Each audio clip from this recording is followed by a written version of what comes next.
जय श्री कृष्ण। श्रीमद् भगवद गीता यथारूप अध्याय 10 श्री भगवान का ऐश्वर्य। श्री भगवान उवाच भूय एव महाबाहो शृणु मे परमं वचः यते अहं प्रीयमाणाय वक्ष्यामि हित काम्यया। श्री भगवान ने कहा, हे महाबाहु अर्जुन, और आगे सुनो। चूंकि तुम मेरे प्रिय सखा हो, अतः मैं तुम्हारे लाभ के लिए ऐसा ज्ञान प्रदान करूंगा जो अभी तक मेरे द्वारा बताए गए ज्ञान से श्रेष्ठ होगा। तात्पर्य, पराशर मुनि ने भगवान शब्द की व्याख्या इस प्रकार की है, जो पूर्ण रूप से ऐश्वर्यों, संपूर्ण शक्ति, संपूर्ण यश, संपूर्ण धन, संपूर्ण ज्ञान, संपूर्ण सौंदर्य तथा संपूर्ण त्याग से युक्त है, वह भगवान है। जब कृष्ण इस धराधार में थे तो उन्होंने छहों ऐश्वर्यों का प्रदर्शन किया था। फलता पराशर जैसे मुनियों ने कृष्ण को भगवान रूप में स्वीकार किया। अब अर्जुन को कृष्ण अपने ऐश्वर्यों तथा कार्य का और भी गुह ज्ञान प्रदान कर रहे हैं। इसके पूर्व 7वें अध्याय से प्रारंभ करके वे अपनी शक्तियों तथा उनके कार्य करने के विषय में बता चुके हैं।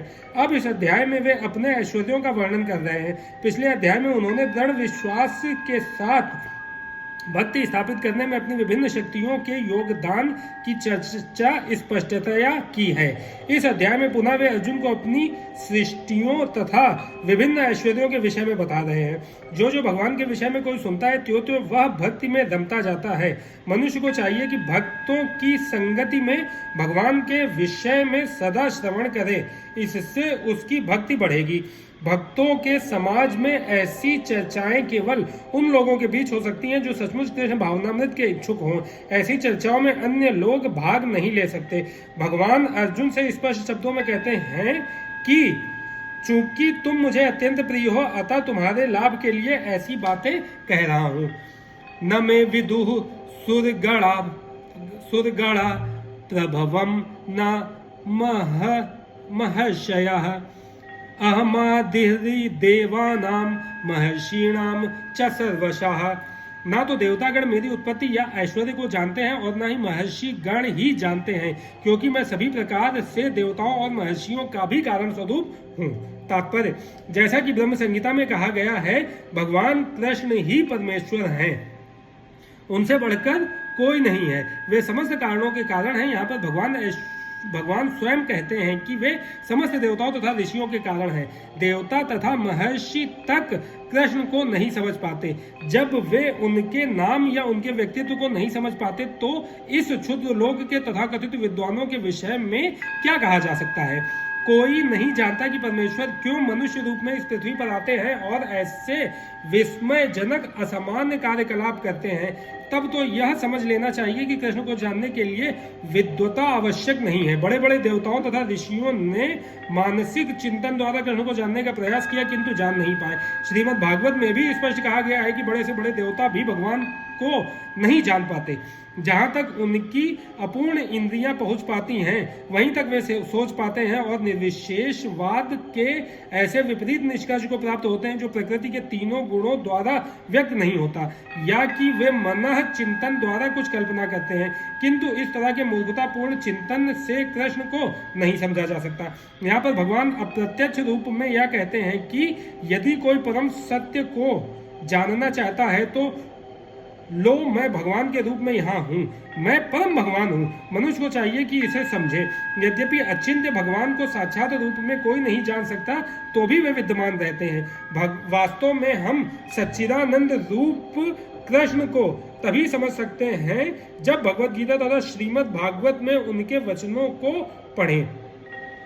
जो भगवान की अपरा शक्ति में है, उन्हें ईश्वर की अनुभूति किसी शासन करने वाली शक्ति या निर्विशेष ब्रह्म रूप में होती है, किंतु भगवान को जानने के लिए दिव्य स्थिति में होना आवश्यक है। चूंकि अधिकांश लोग कृष्ण को उनके वास्तविक रूप में नहीं समझ पाते, अतः वे अपनी अहेतुकी कृपा से ऐसे चिंतकों पर दया दिखाने के लिए अवतरित होते हैं।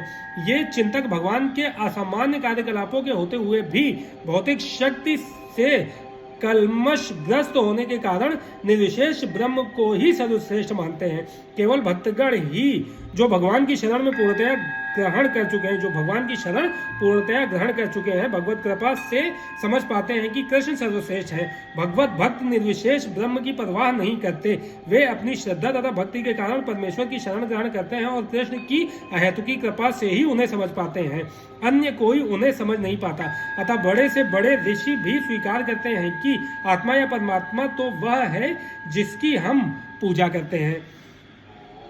यो माम जमनादि च वेति लोक महेश्वरम असमूढ़ स मर्त्येषु सर्व पाप प्रमुच्यते।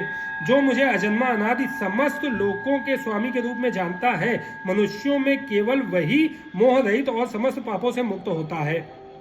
तात्पर्य, जैसा कि 7वें अध्याय में कहा गया है, मनुष्याणाम सहस्रेषु कश्चिदत्तति सिद्धये। जो लोग आत्म साक्षात्कार के पद तक उठने के लिए प्रयत्नशील होते हैं, वे सामान्य व्यक्ति नहीं हैं। वे उन करोड़ों सामान्य व्यक्तियों से श्रेष्ठ हैं जिन्हें आत्म साक्षात्कार का ज्ञान नहीं होता, किंतु जो वास्तव में अपनी आध्यात्मिक स्थिति को समझने के लिए प्रयत्नशील होते हैं, उनमें से श्रेष्ठ वही है जो यह जान लेता है कि कृष्ण ही भगवान प्रत्येक वस्तु के स्वामी तथा अजन्मा है। वही सबसे अधिक सफल अध्यात्म ज्ञानी है। जब वह कृष्ण की परम स्थिति को पूरी तरह समझ लेता है, उसी दशा में वह समस्त पाप कर्मों से मुक्त हो पाता है। यहाँ पर भगवान को अज अर्थात अजन्मा कहा गया है, किंतु वे द्वितीय अध्याय में वर्णित उन जीवों से भिन्न है जिन्हें अज कहा गया है। भगवान जीवों से भिन्न है क्योंकि जीव भौतिक आसक्तिवश जन्म लेते तथा मरते रहते हैं। बद्ध जीव अपना शरीर बदलते रहते हैं, किंतु भगवान का शरीर परिवर्तनशील नहीं है। यहाँ तक कि जब वे इस लोक में आते हैं तो भी वे उसी अजन्मा रूप में आते हैं। इसीलिए 4वें अध्याय में कहा गया है कि भगवान अपनी अंतरंगा शक्ति के कारण अपरा शक्ति माया के अधीन नहीं है, अपितु पराशक्ति में रहते हैं। इस श्लोक में वेत्ति लोक महेश्वरम शब्दों से सूचित होता है कि मनुष्य को यह जानना चाहिए कि भगवान कृष्ण ब्रह्मांड के सभी लोगों के परम स्वामी हैं। वे सृष्टि के पूर्व थे और अपनी सृष्टि से भिन्न हैं। सारे देवता इसी भौतिक जगत में उत्पन्न हुए, किंतु कृष्ण अजन्मा है, फलतः वे ब्रह्मा तथा शिव जी जैसे बड़े बड़े देवताओं से भी भिन्न हैं। और चूंकि वे ब्रह्मा, शिव तथा अन्य समस्त देवताओं के सृष्टा हैं, अतः वे समस्त लोकों के परम पुरुष हैं। अतः श्री कृष्ण उस हर वस्तु से भिन्न है जिसकी सृष्टि हुई है, और जो उन्हें इस रूप में जान लेता है, वह तुरंत ही सारे पाप कर्मों से मुक्त हो जाता है। परमेश्वर का ज्ञान प्राप्त करने के लिए मनुष्य को समस्त पाप कर्मों से मुक्त होना चाहिए। जैसा कि भगवत गीता में कहा गया है कि उन्हें केवल भक्ति के द्वारा जाना जा सकता है, किसी अन्य साधन से नहीं। मनुष्य को चाहिए कि कृष्ण को सामान्य मनुष्य ना समझे। जैसा कि पहले कहा जा चुका है, केवल मूर्ख व्यक्ति ही उन्हें मनुष्य मानता है। इसे यहाँ भिन्न प्रकार से कहा गया है। जो व्यक्ति मूर्ख नहीं है, जो भगवान के स्वरूप को ठीक से समझ सकता है, वह समस्त पाप कर्मों से मुक्त है। यदि कृष्ण देव की पुत्र रूप में विख्यात है, तो फिर वे अजन्मा कैसे हो सकते हैं? इसकी व्याख्या श्रीमद् भागवत में भी की गई है। जब वे देवकी तथा वासुदेव के समक्ष प्रकट हुए तो वे सामान्य शिशु की तरह नहीं जन्मे, वे अपने आदि रूप में प्रकट हुए और फिर एक सामान्य शिशु में परिणत हो गए। कृष्ण की अध्यक्षता में जो भी कर्म किया जाता है वह दिव्य है, वह शुभ या अशुभ फलों से दूषित नहीं होता। इस जगत में शुभ तथा अशुभ वस्तुओं का बोध बहुत कुछ मनोधर्म है, क्योंकि इस भौतिक जगत में कुछ भी शुभ नहीं है। प्रत्येक वस्तु अशुभ है क्योंकि प्रकृति स्वयं ही अशुभ है। हम इसे शुभ मानने की कल्पना मात्र करते हैं। वास्तविक मंगल तो पूर्ण भक्ति तथा सेवा भाव से युक्त कृष्ण भावनामृत पर ही निर्भर करता है। अतः यदि हम तनिक भी चाहते हैं कि हमारे कर्म शुभ हो, तो हमें परमेश्वर की आज्ञा से कर्म करना होगा। ऐसी आज्ञा श्रीमद् भागवत तथा भगवत गीता जैसे शास्त्रों से या प्रामाणिक गुरु से प्राप्त की जा सकती है। चूंकि गुरु भगवान का प्रतिनिधि होता है, अतः उसकी आज्ञा प्रत्यक्षतः परमेश्वर की आज्ञा होती है। गुरु, साधु तथा शास्त्र एक ही प्रकार से आज्ञा देते हैं। इन तीनों स्रोतों में कोई विरोध नहीं होता। इस प्रकार से किए गए सारे कार्य इस जगत के शुभाशुभ कर्म फलों से मुक्त होते हैं। कर्म संपन्न करते हुए भक्त की दिव्य मनोवृत्ति वैराग्य की होती है, जिसे संन्यास कहते हैं। जैसा कि भगवत गीता के 6 अध्याय के प्रथम श्लोक में कहा गया है कि जो भगवान का आदेश मानकर कोई कर्तव्य करता है और जो अपने कर्म फलों की शरण ग्रहण नहीं करता, वही असली सन्यासी है।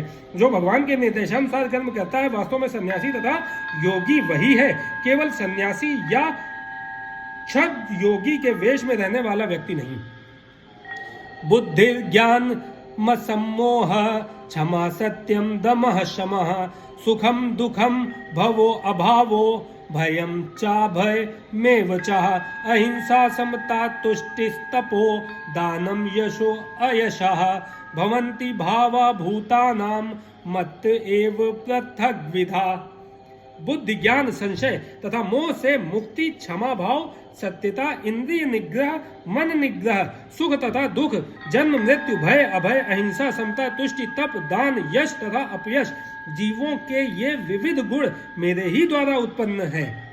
तात्पर्य, जीवों के अच्छे या बुरे गुण कृष्ण द्वारा उत्पन्न है और यहाँ पर उनका वर्णन किया गया है। बुद्धि का अर्थ है नीर क्षीर विवेक करने वाली शक्ति और ज्ञान का अर्थ है आत्मा तथा पदार्थ को जान लेना।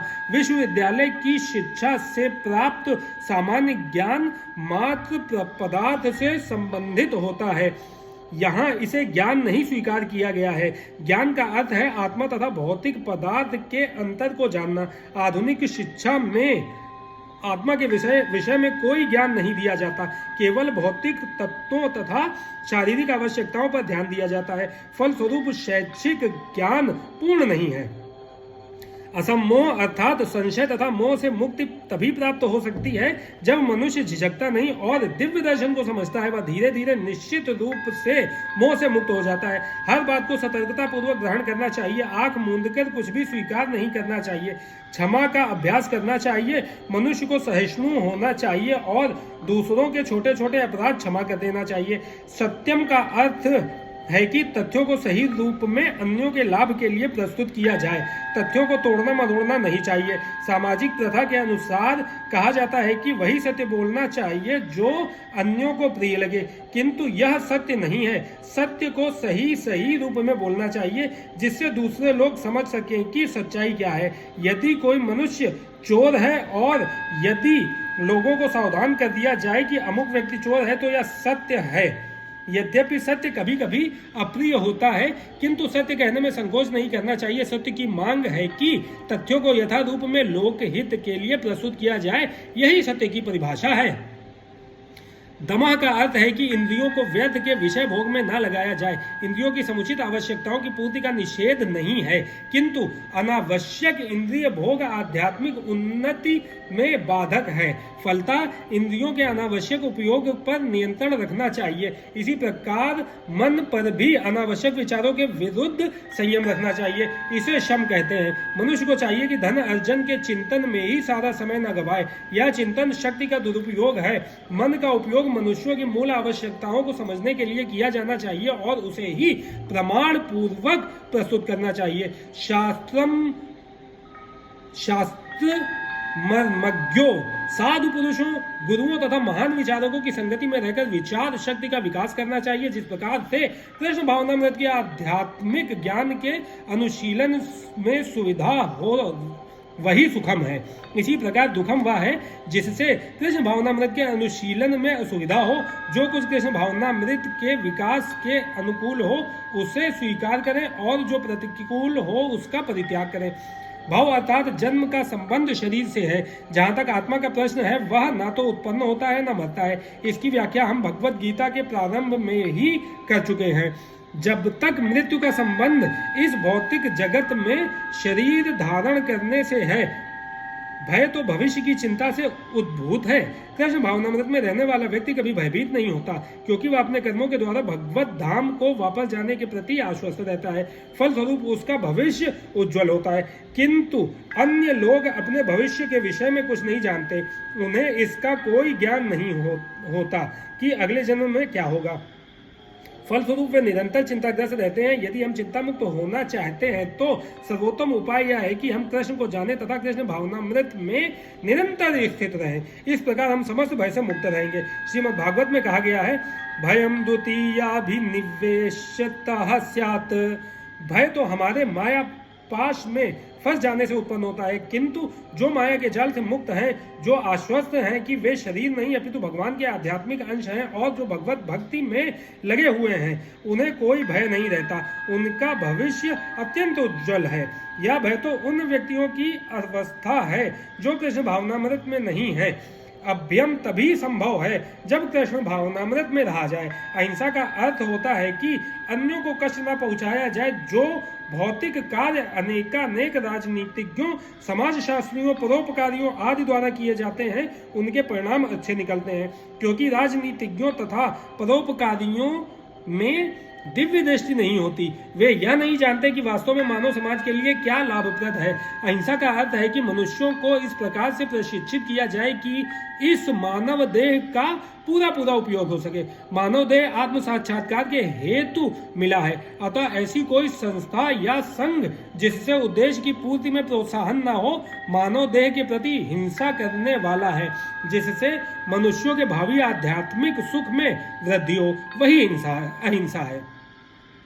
समता से, राग द्वेष से मुक्ति द्योतित होती है। ना तो अत्यधिक राग अच्छा होता है और ना अत्यधिक द्वेष ही। इस भौतिक जगत को राग द्वेष से रहित होकर स्वीकार करना चाहिए। जो कुछ कृष्ण भावनामृत को संपन्न करने में अनुकूल हो उसे ग्रहण करें और जो प्रतिकूल हो उसका त्याग कर दें।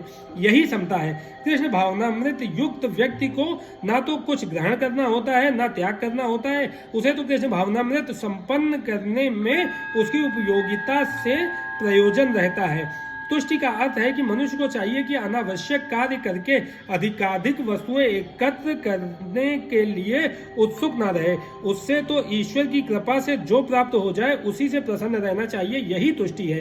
तपस का अर्थ है तपस्या। तपस के अंतर्गत वेदों में वर्णित अनेक विधि विधानों का पालन करना होता है, यथा प्रातः काल उठना और स्नान करना।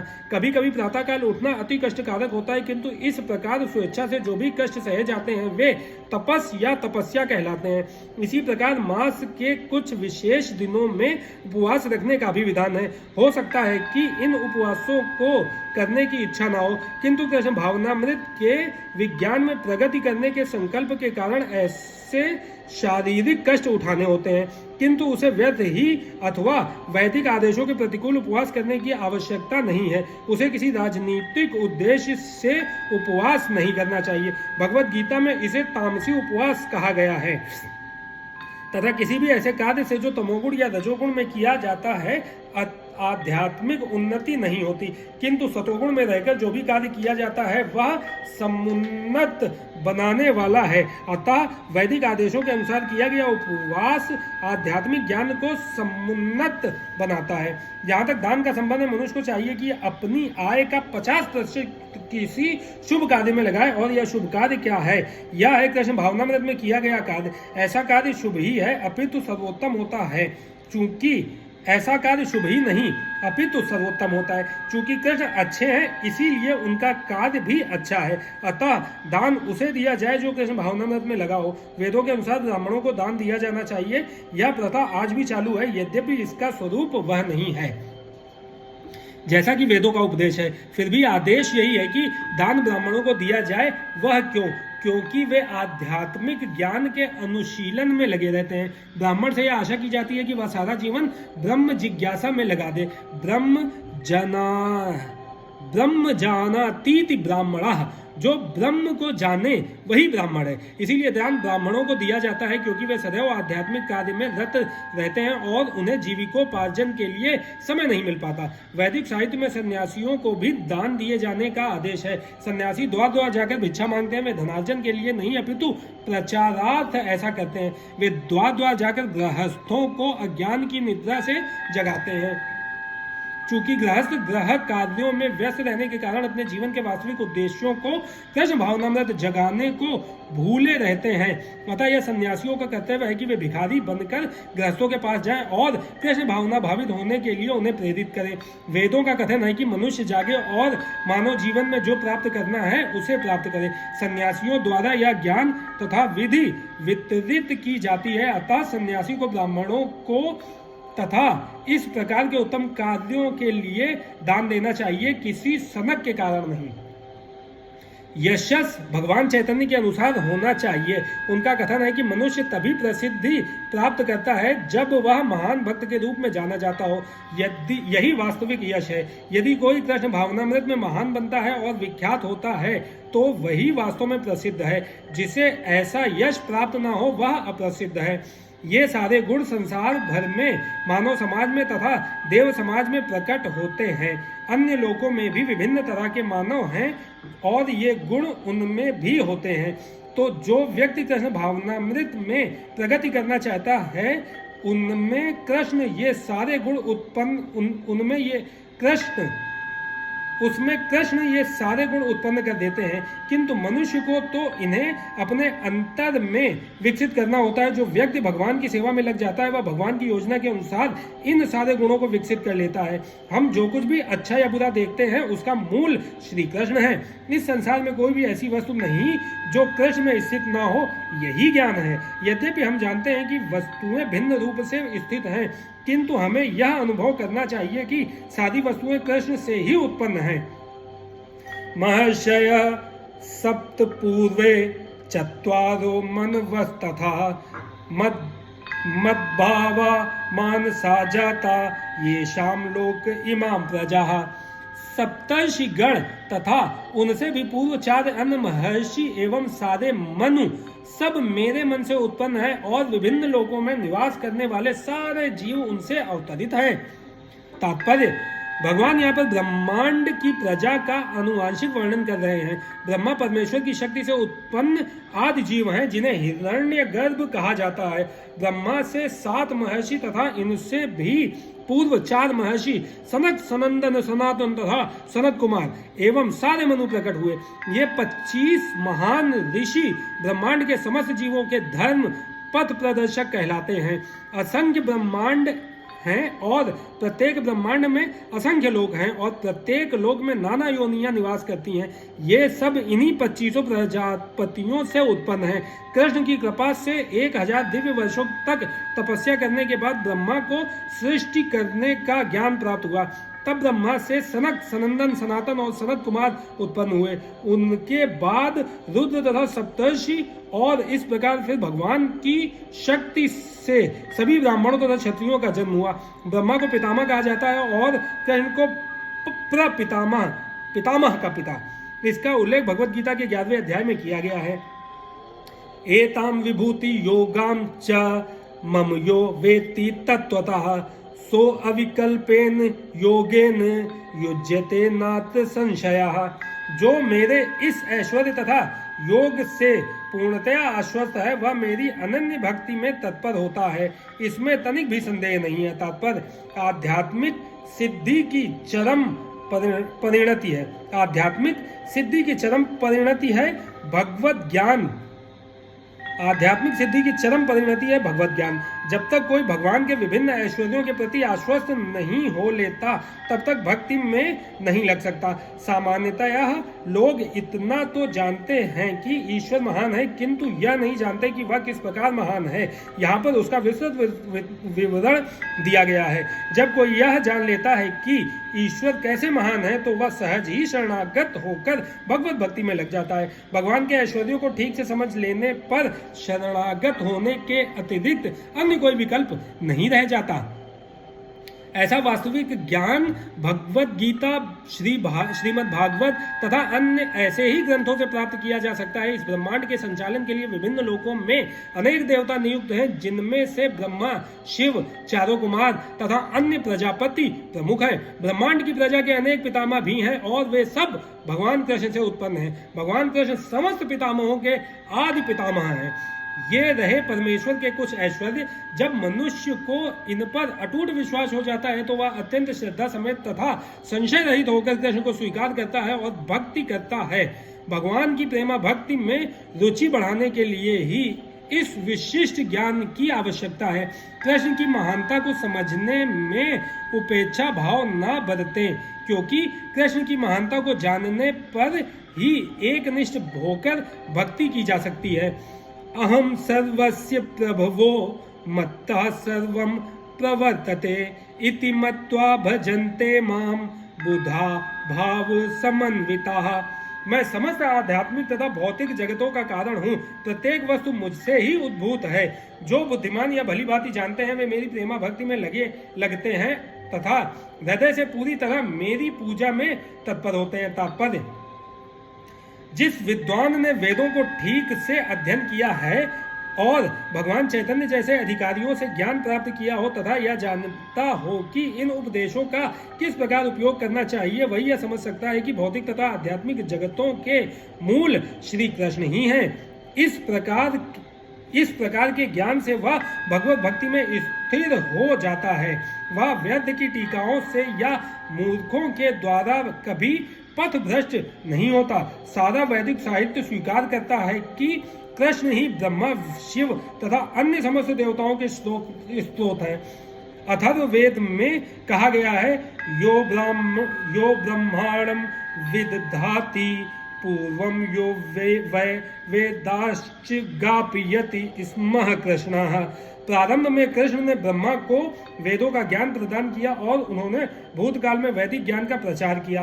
पुनः नारायण उपनिषद में कहा गया है, अथ पुरुषो ह वै नारायणो अकामयत प्रजा सजेयेति। तब भगवान ने जीवों की सृष्टि करनी चाहिए। उपनिषद में आगे भी कहा गया है, नारायणाद ब्रह्मा जायते नारायणाद प्रजापति प्रजायते नारायणाद इंद्रो जायते नारायणादष्टो वसुवो जायन्ते नारायण देकादश रुद्रा जायन्ते नारायण द्वादशादित्या।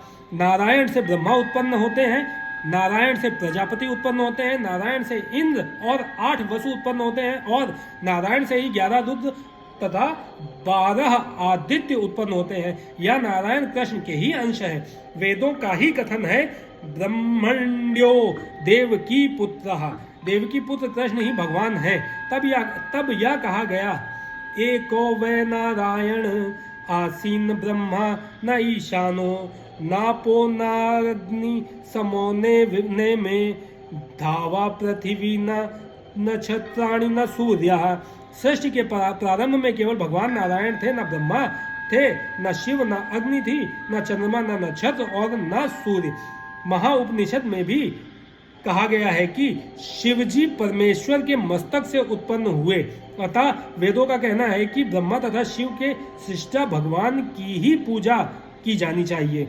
मोक्ष धर्म में कहते हैं, प्रजापति च रुद्रम चाप्यहमेव सजामि वै तो ही माम न विजानीतो मम माया विमोहितो। मैंने ही प्रजापतियों को, शिव तथा अन्यों को उत्पन्न किया, किंतु वे मेरी माया से मोहित होने के कारण यह नहीं जानते कि मैंने ही उन्हें उत्पन्न किया। वाराह पुराण में भी कहा गया है, नारायणः परो तस्माज्जातश्चतुर्मुखः तस्माद् रुद्रो अभवद्देवः सचा सर्वज्ञताम गता। नारायण भगवान हैं जिनसे ब्रह्मा उत्पन्न हुए और फिर ब्रह्मा से शिव उत्पन्न हुए। भगवान कृष्ण समस्त उत्पत्तियों के स्रोत हैं और वे सर्व कारण कहलाते हैं। वे स्वयं कहते हैं, चूंकि सारी वस्तुएं मुझसे उत्पन्न है, अतः मैं सबों का मूल कारण हूँ। सारी वस्तुएं मेरे अधीन है और मेरे ऊपर कोई भी नहीं है।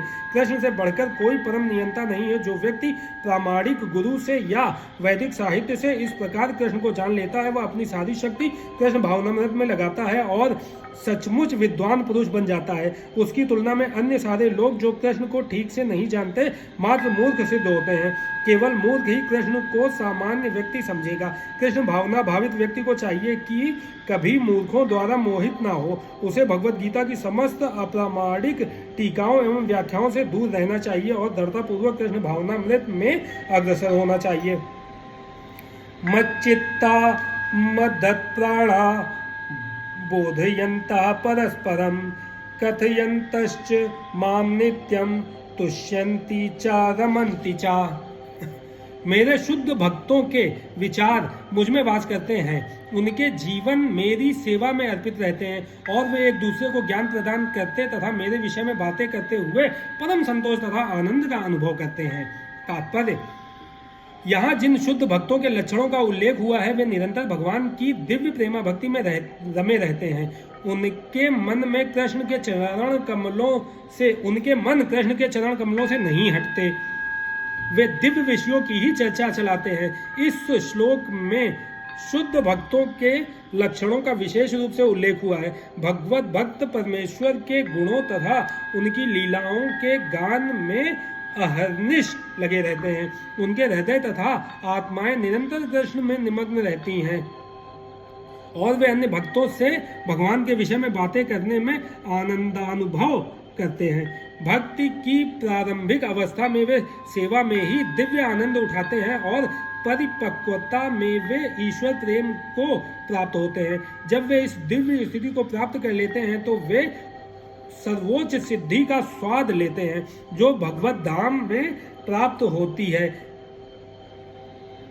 भगवान चैतन्य दिव्य भक्ति की तुलना जीव के हृदय में बीज बोने से करते हैं। ब्रह्मांड के विभिन्न लोकों में असंख्य जीव विचरण करते रहते हैं। इनमें से कुछ ही भाग्यशाली होते हैं जिनकी शुद्ध भक्त से भेंट हो पाती है और जिन्हें भक्ति समझने का अवसर प्राप्त हो पाता है।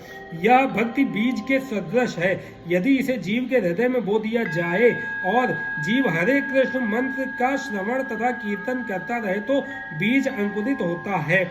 जिस प्रकार की नियमित सींचते रहने से वृक्ष का बीज फलता है, भक्ति रूपी आध्यात्मिक पौधा क्रमशः बढ़ता रहता है जब तक यह ब्रह्मांड के आवरण को भेदकर ब्रह्म ज्योति में प्रवेश नहीं कर जाता। ब्रह्म ज्योति में भी यह पौधा तब तक बढ़ता जाता है जब तक उस उच्चतम लोक को नहीं प्राप्त कर लेता जिसे गोलोक, वृंदावन या कृष्ण का परम धाम कहते हैं। अंततोगत्वा यह पौधा भगवान के चरण कमलों की शरण प्राप्त कर वहीं विश्राम पाता है। जिस प्रकार पौधे में क्रम से फूल तथा फल आते हैं, उसी प्रकार भक्ति रूपी पौधे में भी फल आते हैं और कीर्तन तथा श्रवण के रूप में उसका चिंतन चलता रहता है, सिंचन चलता रहता है। चैतन्य चरितामृत में भक्ति रूपी पौधे का विस्तार से वर्णन हुआ है। वहाँ यह बताया गया है कि जब पूर्ण पौधा भगवान के चरण कमलों की शरण ग्रहण कर लेता है तो मनुष्य पूर्णतया भगवत प्रेम में लीन हो जाता है। तब वह एक क्षण भी परमेश्वर के बिना नहीं रह पाता। जिस प्रकार की मछली जल के बिना नहीं रह सकती, ऐसी अवस्था में भक्त वास्तव में परमेश्वर के संसर्ग से दिव्य गुण प्राप्त कर लेता है। श्रीमद् भागवत में भी भगवान तथा उनके भक्तों के संबंध के विषय में ऐसी अनेक कथाएं हैं। इसीलिए श्रीमद् भागवत भक्तों को अत्यंत प्रिय है। जैसा कि भागवत में ही कहा गया है, श्रीमद् भागवतम पुराणम अमलम यद्वैष्णवानां प्रियम। ऐसी कथा में भौतिक कार्यों, आर्थिक विकास, इंद्रिय तृप्ति या मोक्ष के विषय में कुछ भी नहीं है। श्रीमद् भागवत ही एकमात्र ऐसी कथा है जिसमें भगवान तथा उनके भक्तों की दिव्य प्रकृति का पूर्ण वर्णन मिलता है। फलता कृष्ण भावना भावित जीव ऐसे दिव्य साहित्य के श्रवण में दिव्य रुचि दिखाते हैं। जिस प्रकार तरुण तथा तरुणी को परस्पर मिलने में आनंद प्राप्त होता है, तेषां सतत युक्तानां भजतां प्रीतिपूर्वकं ददामि बुद्धि योगम तम येन मामुपयान्ति ते। जो प्रेम पूर्वक मेरी सेवा करने में निरंतर लगे रहते हैं उन्हें मैं ज्ञान प्रदान करता हूँ जिसके द्वारा वे मुझ तक आ सकते हैं। इस श्लोक में बुद्धि योगम शब्द अत्यंत महत्वपूर्ण है। हमें स्मरण हो कि द्वितीय अध्याय में भगवान ने अर्जुन को उपदेश देते हुए कहा था कि मैं तुम्हें अनेक विषयों के बारे में बता चुका हूं और अब मैं तुम्हें बुद्धि योग की शिक्षा दूंगा। अब उसी बुद्धि योग की व्याख्या की जा रही है। बुद्धि योग कृष्ण भावनामृत में रहकर कार्य करने को कहते हैं और यही उत्तम बुद्धि है। बुद्धि का अर्थ है बुद्धि और योग का अर्थ है यौगिक गतिविधियां अथवा यौगिक उन्नति। जब कोई भगवत धाम को जाना चाहता है और भक्ति में वह कृष्ण भावनामृत को ग्रहण कर लेता है तो उसका यह कार्य बुद्धि योग कहलाता है। दूसरे शब्दों में बुद्धि योग वह विधि है जिससे मनुष्य भवबंधन से छूटना चाहता है। उन्नति करने का चरम लक्ष्य कृष्ण प्राप्ति है। लोग इसे नहीं जानते अतः भक्तों तथा प्रामाणिक गुरु की संगति आवश्यक है। मनुष्य को ज्ञात होना चाहिए कि कृष्ण ही लक्ष्य है और जब लक्ष्य निर्दिष्ट है तो पथ पर मंद गति से प्रगति करने पर भी अंतिम लक्ष्य प्राप्त हो जाता है। जब मनुष्य लक्ष्य तो जानता है किंतु कर्म फल में लिप्त रहता है तो वह कर्मयोगी होता है। यह जानते हुए कि लक्ष्य कृष्ण है, जब कोई कृष्ण को समझने के लिए मानसिक चिंतन का सहारा लेता है तो वह ज्ञान योग में लीन होता है, किंतु जब वह लक्ष्य को जानकर कृष्ण भावनामृत तथा भक्ति में कृष्ण की खोज करता है तो वह भक्ति योगी और बुद्धि योगी होता है, और यही पूर्ण योग है। यह पूर्ण योग ही जीवन की सिद्धावस्था है। जब व्यक्ति प्रामाणिक गुरु के होते हुए तथा आध्यात्मिक संग के संबद्ध रहकर भी प्रगति नहीं कर पाता क्योंकि वह बुद्धिमान नहीं है, तो कृष्ण उसके अंतर से उपदेश देते हैं जिससे वह सरलता से उन तक पहुंच सके। इसके लिए जिस योग्यता की अपेक्षा है वह यह है कि कृष्ण भावनामृत में निरंतर रहकर प्रेम तथा भक्ति के साथ सभी प्रकार की सेवा की जाए। उसे कृष्ण के लिए कुछ ना कुछ कार्य करते रहना चाहिए, किंतु प्रेम पूर्वक। यदि भक्त इतना बुद्धिमान नहीं है कि आत्म साक्षात्कार के पथ पर प्रगति कर सके, किंतु यदि वह एक निश्चित रहकर भक्ति कार्यों में रत रहता है तो भगवान उससे अवसर देते हैं कि वह उन्नति करके अंत में उनके पास पहुंच जाए। तेषामेवानुकंपाथ महम ज्ञानजम तमः नाशयाम्यात्म भावस्थो ज्ञान दीपेन भास्वता। मैं उन पर विशेष कृपा करने के हेतु उनके हृदय में वास करते हुए ज्ञान के प्रकाशमान दीपक के द्वारा अज्ञान जन्य अंधकार को दूर करता हूँ। तात्पर्य, जब भगवान चैतन्य बनारस में हरे कृष्ण महामंत्र के कीर्तन का प्रवर्तन कर रहे थे तो हजारों लोग उनका अनुसरण कर रहे थे। तत्कालीन बनारस के अत्यंत प्रभावशाली एवं विद्वान प्रकाशानंद सरस्वती उनको भावुक कहकर उनका उपहास करते थे। कभी कभी भक्तों की आलोचना दार्शनिक यह सोचकर करते हैं कि भक्तगण अंधकार में हैं और दार्शनिक दृष्टि से भोले भाले भावुक हैं, किंतु यह तथ्य नहीं है। ऐसे अनेक बड़े बड़े विद्वान पुरुष हैं जिन्होंने भक्ति का दर्शन प्रस्तुत किया है, किंतु यदि कोई भक्त उनके इस साहित्य का या अपने गुरु का लाभ न भी उठाए और यदि वह अपनी भक्ति में एक निश्चित रहे तो उसके अंतर से कृष्ण स्वयं उसकी सहायता करते हैं तथा कृष्ण भावनामृत में रत एक निष्ठ भक्त ज्ञान रहित नहीं हो सकता। इसके लिए इतनी ही योग्यता चाहिए कि वह पूर्ण कृष्ण भावनामृत में रहकर भक्ति संपन्न करता रहे। आधुनिक दार्शनिकों का विचार है कि बिना विवेक के शुद्ध ज्ञान नहीं प्राप्त किया जा सकता। उनके लिए भगवान का उत्तर है, जो लोग शुद्ध भक्ति में रत हैं भले ही वे पर्याप्त शिक्षित ना हो तथा वैदिक नियमों से पूर्णतया अवगत ना हो, किंतु भगवान उनकी सहायता करते ही हैं, जैसा कि इस श्लोक में बताया गया है। भगवान अर्जुन को बताते हैं कि मात्र चिंतन से परम सत्य भगवान को समझ पाना असंभव है, क्योंकि भगवान इतने महान हैं कि कोरे मानसिक प्रयास से उन्हें ना तो जाना जा सकता है ना ही प्राप्त किया जा सकता है। भले ही कोई लाखों वर्षों तक चिंतन करता रहे, किंतु यदि भक्ति नहीं करता, यदि वह परम सत्य का प्रेमी नहीं है, तो उसे कभी भी कृष्ण या परम सत्य समझ में नहीं आएंगे। परम सत्य कृष्ण केवल भक्ति से प्रसन्न होते हैं और अपनी अचिंत्य शक्ति से वे शुद्ध भक्त के हृदय में स्वयं प्रकट होते हैं। शुद्ध भक्त के हृदय में तो कृष्ण निरंतर रहते हैं और कृष्ण की उपस्थिति सूर्य के समान है, जिसके द्वारा ज्ञान का अंधकार तुरंत दूर हो जाता है। शुद्ध भक्त पर भगवान की यही विशेष कृपा है। करोड़ों जन्मों तक के भौतिक संसर्ग के कलमश के कारण मनुष्य का हृदय भौतिकता के मल से आच्छादित हो जाता है, किंतु जब मनुष्य भक्ति में लगता है और निरंतर हरे कृष्ण का जाप करता रहता है तो यह मल तुरंत दूर हो जाता है और उसे शुद्ध ज्ञान प्राप्त होता है। परम लक्ष्य विष्णु को इसी जप तथा भक्ति से प्राप्त किया जा सकता है, अन्य किसी प्रकार के मनोधर्म या तर्क द्वारा नहीं। शुद्ध भक्त जीवन की भौतिक आवश्यकताओं के लिए चिंता नहीं करता, ना तो उससे कोई और चिंता करने की आवश्यकता है। क्योंकि हृदय से अंधकार हट जाने पर भक्त की प्रेमा भक्ति से प्रसन्न होकर भगवान स्वतः सब कुछ प्रदान करते हैं। यही भगवत गीता का उपदेश सार है। भगवत गीता के अध्ययन से मनुष्य भगवान के शरणागत होकर शुद्ध भक्ति में लग जाता है। जैसे ही भगवान अपने ऊपर भार ले लेते हैं, मनुष्य सारे भौतिक प्रयासों से मुक्त हो जाता है। अर्जुन उवाच परम ब्रह्म परम धाम पवित्रम परमं भवान पुरुषं शाश्वतं दिव्य मादिदेवमजं विभुम आहुस्त्वामशयः सर्वे देवर्षिर्नारदस्तथा असितो देवलो व्यासः स्वयं चैव ब्रवीषि में। अर्जुन ने कहा, आप परम भगवान, परम धाम, परम पवित्र, परम सत्य, आप नित्य दिव्य आदि पुरुष, अजन्मा तथा महानतम हैं। नारद, असित, देवल तथा व्यास जैसे ऋषि आपके इस सत्य की पुष्टि करते हैं और अब आप स्वयं भी मुझसे प्रकट कह रहे हैं।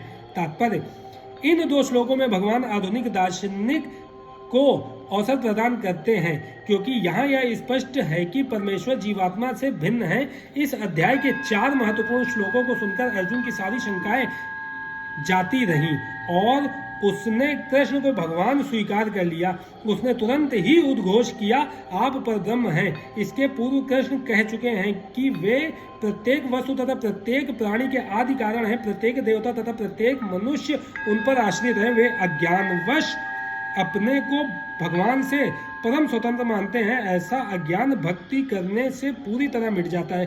भगवान ने पिछले श्लोक में इसकी पूरी व्याख्या की है। अब भगवत कृपा से अर्जुन उन्हें परम सत्य रूप में स्वीकार कर रहा है, जो वैदिक आदेशों के सर्वथा अनुरूप है। ऐसा नहीं है कि परम सखा होने के कारण अर्जुन कृष्ण की चाटुकारी करते हुए उन्हें परम सत्य भगवान कह रहा है। इन 2 श्लोकों में अर्जुन जो भी कहता है उसकी पुष्टि वैदिक सत्य द्वारा होती है। वैदिक आदेश इसकी पुष्टि करते हैं कि जो कोई परमेश्वर की भक्ति करता है वही उन्हें समझ सकता है, अन्य कोई नहीं। इन श्लोकों में अर्जुन द्वारा कहे शब्द वैदिक आदेशों द्वारा पुष्ट होते हैं।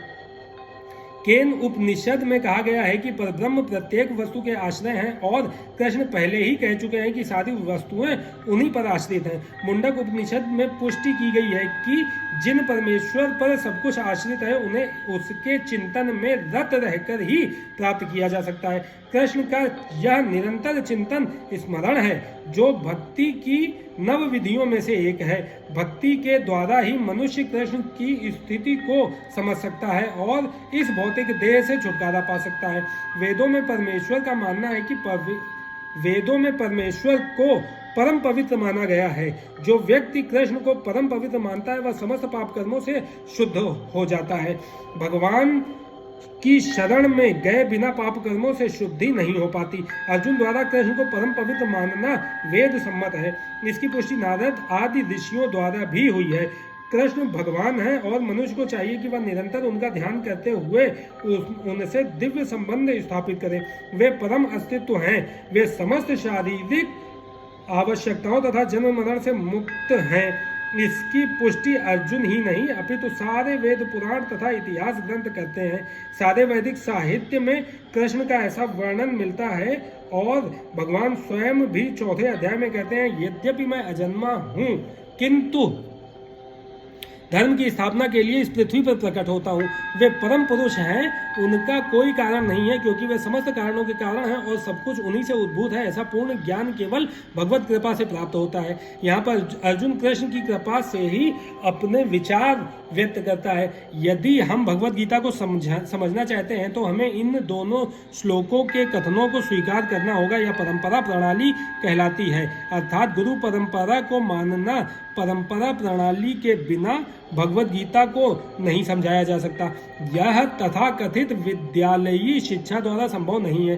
दुर्भाग्यवश जिन्हें अपनी उच्च शिक्षा का घमंड है वे वैदिक साहित्य के इतने प्रमाणों के होते हुए भी अपने इस दुराग्रह पर अड़े रहते हैं कि कृष्ण एक सामान्य व्यक्ति हैं। सर्वमेत्र दत्तं मन्ये यन्मां वदसि केशव न हि ते भगवन् व्यक्तिं विदुर्देवा न दानवाः। हे कृष्ण, आपने मुझसे जो कुछ कहा उसे मैं पूर्णतः सत्य मानता हूँ। हे प्रभु, ना तो देवतागण न असुर गण ही आपके स्वरूप को समझ सकते हैं। तात्पर्य यहाँ पर अर्जुन इसकी पुष्टि करता है कि श्रद्धाहीन तथा आसुरी प्रकृति वाले लोग कृष्ण को नहीं समझ सकते। जब देवतागण तक उन्हें नहीं समझ पाते तो आधुनिक जगत के तथाकथित विद्वानों का क्या कहना। भगवत कृपा से अर्जुन समझ गया है कि परम सत्य कृष्ण है और वे संपूर्ण हैं। अतः हमें अर्जुन के पद का अनुसरण करना चाहिए। उसे भगवत गीता का प्रमाण प्राप्त था। जैसा कि भगवत गीता के 4th अध्याय में कहा गया है, भगवत गीता के समझने की गुरु परंपरा का ह्रास हो चुका था। अतः कृष्ण ने अर्जुन से उसकी पुनः स्थापना की, क्योंकि वे अर्जुन को अपना परम प्रिय सखा तथा भक्त समझते थे। अतः जैसा कि गीतोपनिषद की भूमिका में हमने कहा है, भगवत गीता का ज्ञान परंपरा विधि से प्राप्त करना चाहिए। परंपरा विधि के लुप्त होने पर उसके सूत्रपात के लिए अर्जुन को चुना गया। हमें चाहिए कि अर्जुन का हम अनुसरण करें। जिसने कृष्ण की सारी बातें जान ली, तभी हम भगवत गीता के सार को समझ सकेंगे और तभी कृष्ण को भगवान रूप में जान सकेंगे। स्वयमेवात्मनात्मानं वेत्थ त्वं पुरुषोत्तम भूत भावन भूतेश देव देव जगतपते।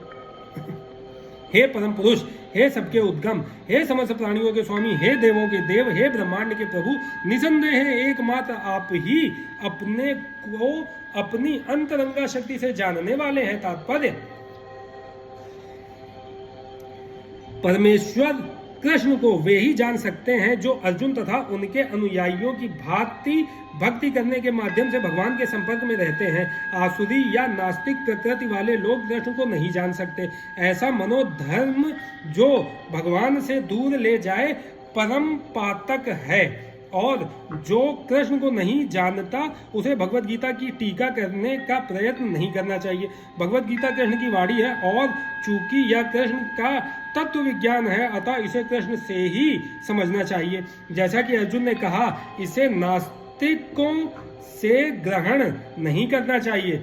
श्रीमद् भगवत गीता में कहा गया है, श्रीमद् भागवत में कहा गया है, वदन्ति तत्तत्व विदस्तत्वं यज्ञानं दव्ययम् ब्रह्मोति परमात्मेति भगवानीति शब्दते।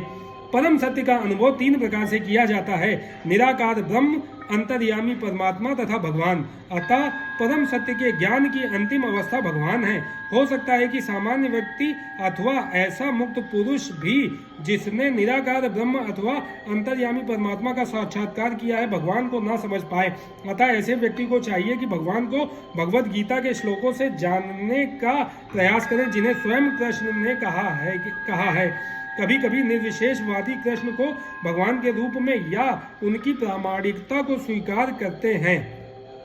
कभी कभी निर्विशेषवादी कृष्ण को भगवान के रूप में या उनकी प्रामाणिकता को स्वीकार करते हैं, किंतु अनेक मुक्त पुरुष कृष्ण को पुरुषोत्तम रूप में नहीं समझ पाते। इसीलिए अर्जुन उन्हें पुरुषोत्तम कहकर संबोधित करता है। इतने पर भी कुछ लोग यह नहीं समझ पाते कि कृष्ण समस्त जीवों के जनक हैं। इसीलिए अर्जुन उन्हें भूत भावन कहकर संबोधित करता है। यदि कोई उन्हें भूत भावन के रूप में समझ लेता है तो भी वह उन्हें परम नियंता के रूप में नहीं जान पाता। इसीलिए उन्हें यहाँ पर भूतेश या परम नियंता कहा गया है। यदि कोई भूतेश रूप में भी उन्हें समझ लेता है तो भी उन्हें समस्त देवताओं के उद्गम रूप में नहीं समझ पाता। इसीलिए उन्हें देव सभी देवताओं के पूजनीय देव कहा गया है। यदि देव रूप में भी उन्हें समझ लिया जाए तो वे प्रत्येक वस्तु के परम स्वामी के रूप में समझ में नहीं आते। इसीलिए यहाँ उन्हें जगतपति कहा गया है। इस प्रकार अर्जुन की अनुभूति के आधार पर कृष्ण विषयक सत्य की स्थापना इस श्लोक में हुई है। हमें चाहिए कि कृष्ण को यथार्थ रूप में समझने के लिए हम अर्जुन के पद चिन्हों का अनुसरण करें। वक्तुमर्हस्य शेषेण दिव्याहात्म विभूतयः याभिर्भूति भिर्लोकानि मास्त्वं व्याप्य तिष्ठसि। कृपा करके विस्तार पूर्वक मुझे अपने उन दैवी ऐश्वर्यों को बताएं जिनके द्वारा आप इन समस्त लोकों में व्याप्त हैं। तात्पर्य, इस श्लोक से ऐसा लगता है कि अर्जुन भगवान संबंधी अपने ज्ञान से पहले संतुष्ट है। कृष्ण कृपा से अर्जुन को व्यक्तिगत अनुभव, बुद्धि तथा ज्ञान और मनुष्य को इन साधनों से जो कुछ भी प्राप्त हो सकता है वह सब प्राप्त है तथा उसने कृष्ण को भगवान के रूप में समझ रखा है। उसे किसी प्रकार का संशय नहीं है, तो भी वह कृष्ण से अपनी सर्वव्यापकता की व्याख्या करने के लिए अनुरोध करता है। सामान्य जन तथा विशेष रूप से निर्विशेषवादी भगवान की सर्वव्यापकता के विषय में अधिक विचारशील रहते हैं। अतः अर्जुन श्री कृष्ण से पूछता है कि वे अपनी विभिन्न शक्तियों के द्वारा किस प्रकार सर्वव्यापी रूप में विद्यमान रहते हैं। हमें यह जानना चाहिए कि अर्जुन सामान्य लोगों के हित के लिए ही यह पूछ रहा है। कथम विद्यामहं योगिस्त्वां सदा परिचिन्तयन् केषु केषु च भावेषु चिन्त्योऽसि भगवन्मया। हे कृष्ण, हे परम योगी, मैं किस तरह आपका निरंतर चिंतन करूं और आपको कैसे जानूं। हे भगवान, आपका स्मरण किन किन रूपों में किया जाए। तात्पर्य, जैसा कि पिछले अध्याय में कहा जा चुका है, भगवान अपनी योग माया से आच्छादित रहते हैं। केवल शरणागत भक्तजन ही उन्हें देख सकते हैं। अब अर्जुन को विश्वास हो चुका है कि उसके मित्र कृष्ण भगवान है, किंतु वह उस सामान्य विधि को जानना चाहता है जिसके द्वारा सर्वसाधारण लोग भी उन्हें सर्वव्यापी रूप में समझ सकें। असुरों तथा नास्तिकों सहित सामान्य जन कृष्ण को नहीं जान पाते, क्योंकि भगवान अपनी योग माया शक्ति से आच्छादित रहते हैं। दूसरी बात यह है कि ये प्रश्न जन सामान्य के लाभ हेतु पूछे जा रहे हैं। उच्च कोटि का भक्त केवल अपने ही ज्ञान के प्रति चिंतित नहीं रहता, अपितु सारी मानव जाति के ज्ञान के लिए भी रहता है। अतः अर्जुन वैष्णव तथा भक्त होने के कारण अपने दयालु भाव से सामान्य जनों के लिए भगवान के सर्वव्यापक रूप के ज्ञान का द्वार खोल रहा है। वह कृष्ण को जानबूझकर योगिन कहकर संबोधित करता है, क्योंकि वे योग माया शक्ति के स्वामी हैं, जिसके कारण वे सामान्य जन के लिए अप्रकट या प्रकट होते हैं। सामान्य जन जिसे कृष्ण के प्रति कोई प्रेम नहीं है, कृष्ण के विषय में निरंतर नहीं सोच सकता, वह तो भौतिक चिंतन करता है। अर्जुन इस संसार के भौतिकतावादी लोगों की चिंतन प्रवृत्ति के विषय में विचार कर रहा है। केषु केषु च भावेषु शब्द प्रत्येक भौतिक प्रकृति के लिए प्रयुक्त है। भाव का अर्थ है भौतिक वस्तु। चूंकि भौतिकतावादी लोग कृष्ण के आध्यात्मिक स्वरूप को नहीं समझ सकते, अतः उन्हें भौतिक वस्तुओं पर चित्त एकाग्र करने की तथा यह देखने का प्रयास करने की सलाह दी जाती है कि कृष्ण भौतिक रूपों में किस प्रकार प्रकट होते हैं। विस्तरेणात्मनो योगम विभूतिम च जनार्दन भूयः कथय तृप्तिर्हि शृण्वतो नास्ति में अमृतम। हे जनार्दन, आप पुनः विस्तार से अपने ऐश्वर्य तथा योग शक्ति का वर्णन करें। मैं आपके विषय में सुनकर कभी तृप्त नहीं होता हूँ, क्योंकि जितना ही आपके विषय में सुनता हूँ उतना ही आपके शब्द अमृत को चखना चाहता हूँ। तात्पर्य, इसी प्रकार का निवेदन नैमिषारण्य के शौनक आदि ऋषियों ने सूत गोस्वामी से किया था। यह निवेदन इस प्रकार है।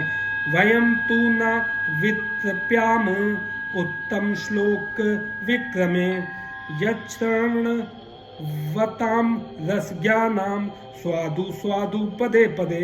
उत्तम स्तुतियों द्वारा प्रशंसित कृष्ण की दिव्य लीलाओं का निरंतर श्रवण करते हुए कभी तृप्त नहीं होती, किंतु जिन्होंने कृष्ण से अपना दिव्य संबंध स्थापित कर लिया है, वे पद पद पर भगवान की लीलाओं के वर्णन का आनंद लेते रहते हैं। अतः अर्जुन कृष्ण के विषय में और विशेष रूप से उनके सर्वव्यापी रूप के बारे में सुनना चाहता है। जहाँ तक अमृतम की बात है, कृष्ण संबंधी कोई भी आख्यान अमृत तुल्य है और इस अमृत की अनुभूति व्यवहार से ही की जा सकती है। आधुनिक कहानियां, कथाएं तथा इतिहास कृष्ण की दिव्य लीलाओं से इसलिए भिन्न हैं क्योंकि इन संसारी कहानियों के सुनने से मन भर जाता है, किंतु कृष्ण के विषय में सुनने से कभी थकान नहीं आती। यही कारण है कि सारे विश्व का इतिहास भगवान के अवतारों की लीलाओं के संदर्भों से पटा हुआ है। हमारे पुराण विगत युगों के इतिहास हैं जिनमें भगवान के विविध अवतारों की लीलाओं का वर्णन है। इस प्रकार बारंबार पढ़ने पर भी विषय वस्तु नवीन बनी रहती है। श्री भगवान वाच हंत ते कथयिष्यामि दिव्याध्यात्म विभूतयः प्राधान्यतः कुरु श्रेष्ठ नास्त्यंतो विस्तरस्य में। श्री भगवान ने कहा, हाँ, अब मैं तुमसे अपने मुख्य वैभव युक्त रूपों का वर्णन करूंगा, क्योंकि हे अर्जुन, मेरा ऐश्वर्य असीम है। तात्पर्य, कृष्ण की महानता तथा उनके ऐश्वर्य को समझ पाना संभव नहीं है। जीव की इंद्रियां सीमित हैं, अतः उनसे कृष्ण के कार्यकलापों की समग्रता को समझ पाना संभव नहीं है। तो भी भक्त जन कृष्ण को जानने का प्रयास करते हैं, किंतु यह मानकर नहीं कि वे किसी विशेष समय में या जीवन अवस्था में उन्हें पूरी तरह समझ सकेंगे, बल्कि कृष्ण के वृत्तांत इतने आस्वाद हैं कि भक्तों को अमृत तुल्य प्रतीत होते हैं। इस प्रकार भक्तगण उनका आनंद उठाते हैं। भगवान के ऐश्वर्यों तथा उनकी विविध शक्तियों की चर्चा चलाने में शुद्ध भक्तों को दिव्य आनंद मिलता है, अतः वे उनको सुनते रहना और उनकी चर्चा चलाते रहना चाहते हैं। कृष्ण जानते हैं कि जीव उनके ऐश्वर्य के विस्तार को नहीं समझ सकते, फलतः वे अपनी विभिन्न शक्तियों के प्रमुख स्वरूपों का ही वर्णन करने के लिए राजी होते हैं। प्राधान्यतः शब्द अत्यंत महत्वपूर्ण है, क्योंकि हम भगवान के प्रमुख विस्तारों को ही समझ पाते हैं, जबकि उनके स्वरूप अनंत हैं। इन सब को समझ पाना संभव नहीं है। इस श्लोक में प्रयुक्त विभूति शब्द उन ऐश्वर्यों का सूचक है जिनके द्वारा भगवान सारे विश्व का नियंत्रण करते हैं। अमर कोश में विभूति का अर्थ विलक्षण ऐश्वर्य है। निर्विशेषवादी या सर्वेश्वरवादी ना तो भगवान के विलक्षण ऐश्वर्यों को समझ पाता है, ना उनकी दैवी शक्तियों के स्वरूपों को। भौतिक जगत में तथा वैकुंठ लोक में उनकी शक्तियां अनेक रूपों में फैली हुई हैं। अब कृष्ण उन रूपों को बताने जा रहे हैं जो सामान्य व्यक्ति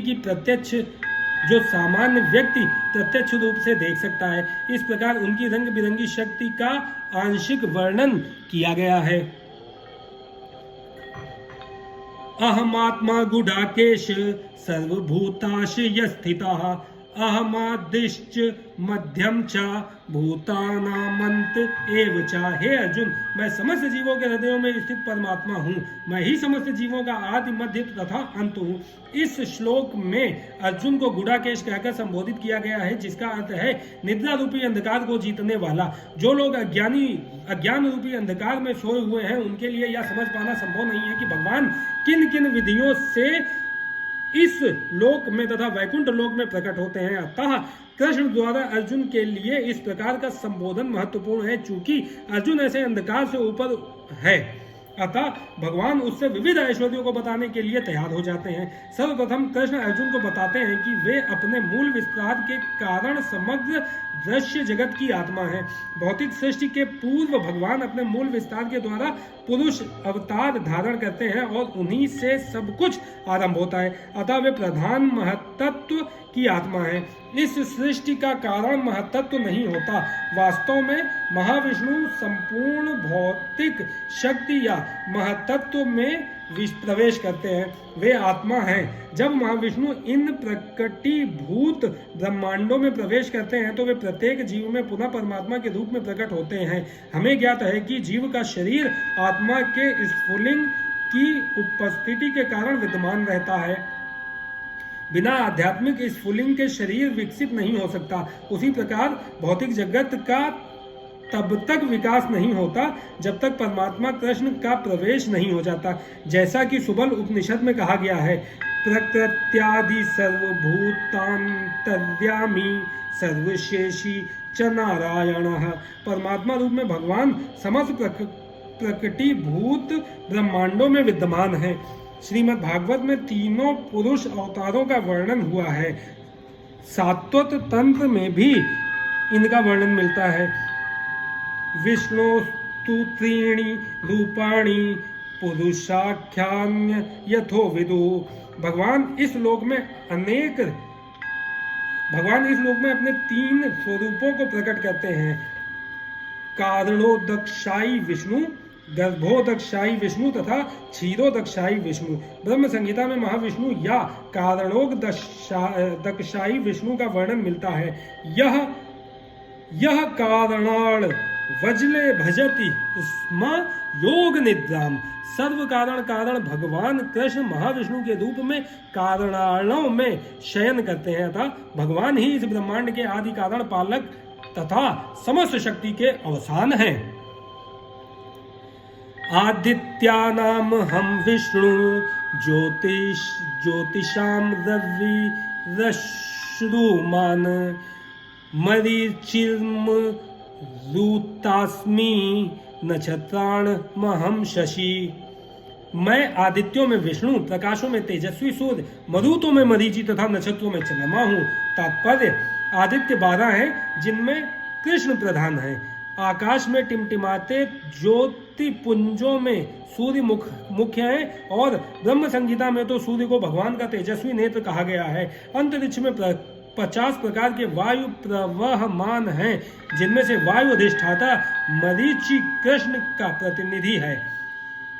नक्षत्रों में रात्रि के समय चंद्रमा सर्व प्रमुख नक्षत्र है अतः वह कृष्ण का प्रतिनिधि है। इस श्लोक से प्रतीत होता है कि चंद्रमा एक नक्षत्र है अतः आकाश में टिमटिमाने वाले तारे भी सूर्य प्रकाश को परावर्तित करते हैं।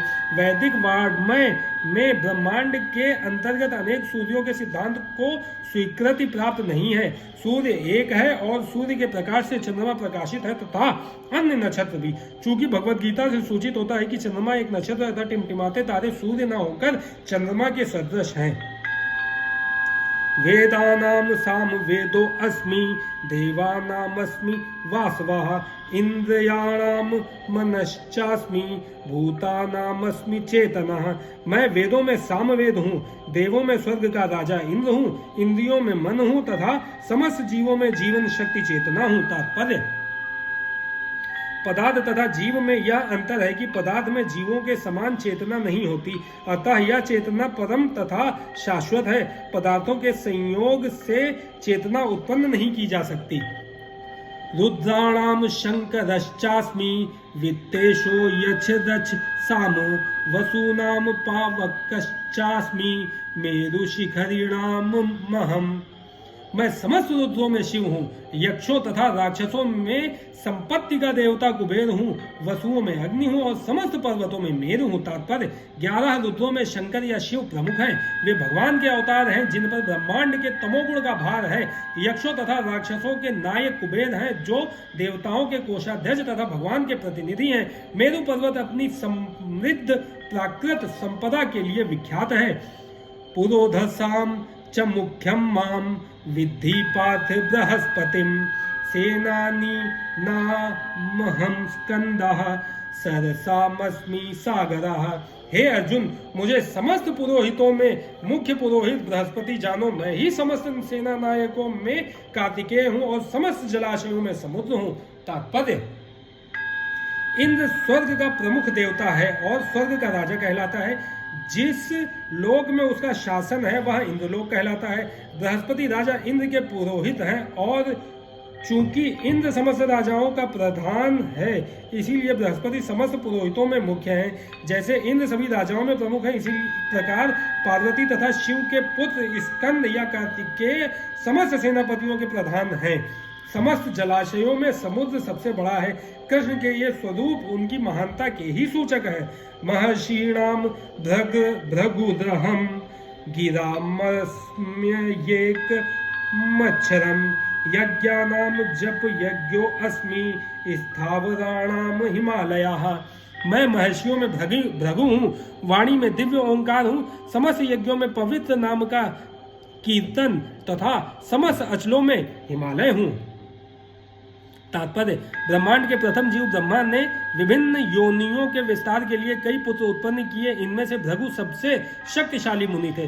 समस्त दिव्य ध्वनियों में ओंकार कृष्ण का रूप है। समस्त यज्ञों में हरे कृष्णा कृष्ण कृष्ण हरे हरे, हरे राम राम राम हरे हरे का जप कृष्ण का सर्वाधिक शुद्ध रूप है। कभी कभी पशु यज्ञ की भी संस्तुति की जाती है, किंतु हरे कृष्ण यज्ञ में हिंसा का प्रश्न ही नहीं उठता। यह सबसे सरल तथा शुद्धतम यज्ञ है। समस्त जगत में जो कुछ शुभ है वह कृष्ण का रूप है। अतः संसार का सबसे बड़ा पर्वत हिमालय भी उन्हीं का स्वरूप है। पिछले श्लोक में मेरु का उल्लेख हुआ है, परंतु मेरु तो कभी कभी सचल होता है, लेकिन हिमालय कभी चल नहीं है। अतः हिमालय मेरु से बढ़कर है।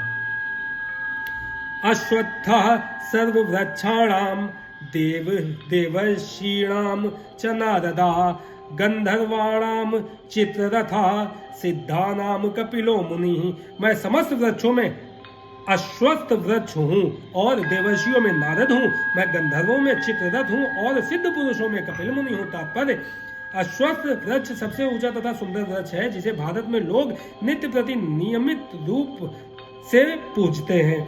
देवताओं में नारद विश्व भर के सबसे बड़े भक्त माने जाते हैं और पूजित होते हैं। इस प्रकार वे भक्त के रूप में कृष्ण के स्वरूप हैं। गंधर्व लोग ऐसे निवासियों से पूर्ण हैं जो बहुत अच्छा गाते हैं, जिनमें से चित्ररथ सर्वश्रेष्ठ गायक हैं। सिद्ध पुरुषों में से देवहूति के पुत्र कपिल मुनि कृष्ण के प्रतिनिधि हैं। वे कृष्ण के अवतार माने जाते हैं। इनका दर्शन भागवत में उल्लिखित है। बाद में भी एक अन्य कपिल प्रसिद्ध हुए, किंतु वे नास्तिक थे। अतः इन दोनों में महान अंतर है। उच्च श्रव समश्वानाम विद्धि माम न तो द्ववम, एरावतम गजेंद्राणाम नराणाम च नराधिपम। घोड़ों में मुझे उच्च श्रवः जानो, जो अमृत के लिए समुद्र मंथन के समय उत्पन्न हुआ था। गजराजों में मैं ऐरावत हूँ और मनुष्यों में राजा हूँ। तात्पर्य, एक बार देवों तथा असुरों ने समुद्र मंथन में भाग लिया। इस मंथन में अमृत तथा विष प्राप्त हुए। विष को तो शिवजी ने पी लिया, किंतु अमृत के साथ अनेक जीव उत्पन्न हुए, जिनमें उच्च श्रवा नामक घोड़ा भी था। इसी अमृत के साथ एक अन्य पशु ऐरावत नामक हाथी भी उत्पन्न हुआ। चूंकि ये दोनों पशु अमृत के साथ उत्पन्न हुए थे, अतः इनका विशेष महत्व है और ये कृष्ण के प्रतिनिधि हैं। मनुष्य में राजा कृष्ण का प्रतिनिधि है, क्योंकि कृष्ण ब्रह्मांड के पालक हैं और अपने दैवी गुणों के कारण नियुक्त किए गए राजा भी अपने राज्यों के पालन करता होते हैं। महाराज युधिष्ठिर, महाराज परीक्षित तथा भगवान राम जैसे राजा अत्यंत धर्मात्मा थे, जिन्होंने अपनी प्रजा का सदैव कल्याण सोचा। वैदिक साहित्य में राजा को ईश्वर का प्रतिनिधि माना गया है, किंतु इस युग में धर्म के ह्रास होने से राजतंत्र का पतन हुआ और अंततः विनाश हो गया। किंतु यह समझना चाहिए कि भूतकाल में लोग धर्मात्मा राजाओं के अधीन रहकर अधिक सुखी थे। आयुधानाम हम वज्रम, धेनु नामस्मि कामधुक, प्रजनश्चास्मि कंदर्पः, सर्पाणामस्मि वासुकी। मैं हथियारों में वज्र हूँ, गायों में सुरभि, संतति उत्पत्ति के कारणों में प्रेम का देवता कामदेव तथा सर्पों में वासुकी हूँ। तात्पर्य, वज्र सचमुच अत्यंत बलशाली हथियार है और यह कृष्ण की शक्ति का प्रतीक है। वैकुंठ लोक में स्थित कृष्ण लोक की गायें किसी भी समय दुही जा सकती हैं और उनसे जो जितना चाहे उतना दूध प्राप्त कर सकता है। निसंदेह इस जगत में ऐसी गाय नहीं मिलती, किंतु कृष्ण लोक में इनके होने का उल्लेख है। भगवान ऐसी अनेक गाय रखते हैं जिन्हें सुरभि कहा जाता है। कहा जाता है कि भगवान ऐसी गायों के चराने में व्यस्त रहते हैं। कंदर्प काम वासना है, जिससे अच्छे पुत्र उत्पन्न होते हैं। कभी कभी केवल इंद्रिय तृप्ति के लिए संभोग किया जाता है, किंतु ऐसा संभोग कृष्ण का प्रतीक नहीं है। अच्छी संतान की उत्पत्ति के लिए किया गया संभोग कंदर्प कहलाता है और वह कृष्ण का प्रतिनिधि होता है। अंतश्चास्मि नगानां वरुणो याद सामहं, पित्राणामर्यम चश्मि यमः संय मतामहम। अनेक फणों वाले नागों में मैं अनंत हूँ और जलचरों में वरुण देव हूँ। मैं पितरों में अर्यमा हूँ और नियमों के निर्वाहकों में मैं मृत्युराज यम हूँ। तात्पर्य, अनेक फणों वाले नागों में मैं अनंत सबसे प्रधान अनेक फनों वाले नागों में अनंत सबसे प्रधान है और इसी प्रकार जलचरों में वरुण देव प्रधान है। ये दोनों कृष्ण का प्रतिनिधित्व करते हैं। इसी प्रकार पितृलोक के अधिष्ठाता अर्यमा हैं जो कृष्ण के प्रतिनिधि हैं। ऐसे अनेक जीव हैं जो दुष्टों को दंड देते हैं, किंतु इनमें यम प्रमुख हैं। यम पृथ्वी लोक के निकटवर्ती लोक में रहते हैं। मृत्यु के बाद पापी लोगों को वहां ले जाया जाता है और यम उन्हें तरह तरह के दंड देने की व्यवस्था करते हैं। प्रहलादश्चास्मि दैत्यानां कालः कलयतामहं मृगाणां च मृगेन्द्रो अहं वैनतेयश्च पक्षिणाम। दैत्यों में मैं भक्तराज प्रहलाद हूँ, दमन करने वालों में काल हूँ, पशुओं में सिंह हूँ तथा पक्षियों में गरुड़ हूँ। तात्पर्य, दिति तथा अदिति दो बहनें थीं। अदिति के पुत्र आदित्य कहलाते हैं और दिति के दैत्य। सारे आदित्य भगवत भक्त निकले और सारे दैत्य नास्तिक। यद्यपि प्रहलाद का जन्म दैत्य कुल में हुआ था, किंतु वे बचपन से ही परम भक्त थे। अपनी भक्ति तथा दैवी गुण के कारण वे कृष्ण के प्रतिनिधि माने जाते हैं। दमन के अनेक नियम हैं, किंतु काल इस संसार की हर वस्तु को छीड़ कर देता है, अतः वह कृष्ण का प्रतिनिधित्व कर रहा है।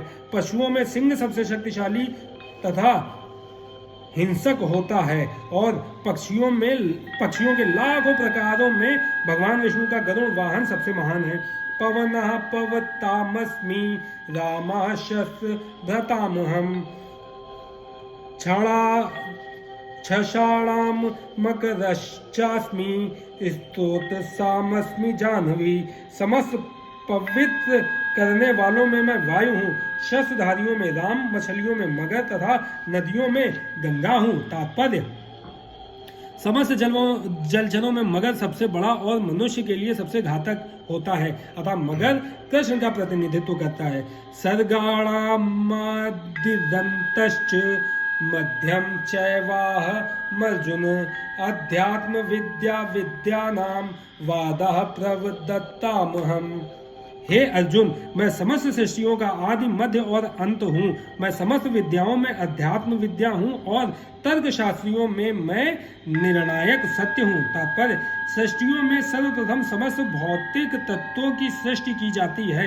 जैसा कि पहले बताया जा चुका है, यह दृश्य जगत महाविष्णु, गर्भोदकशायी विष्णु तथा क्षीरोदकशायी विष्णु द्वारा उत्पन्न तथा संचालित है। बाद में इसका संहार शिवजी द्वारा किया जाता है। ब्रह्मा गौड़ सृष्टा है। सृजन, पालन तथा संहार करने वाले ये सारे अधिकारी परमेश्वर के भौतिक गुणों के अवतार हैं, अतः वे ही समस्त सृष्टि के आदि मध्य तथा अंत हैं। उच्च विद्या के लिए ज्ञान के अनेक ग्रंथ हैं, यथा चारों वेद, उनके छहों वेदांग, वेदांत सूत्र, तर्क ग्रंथ, धर्म ग्रंथ, पुराण।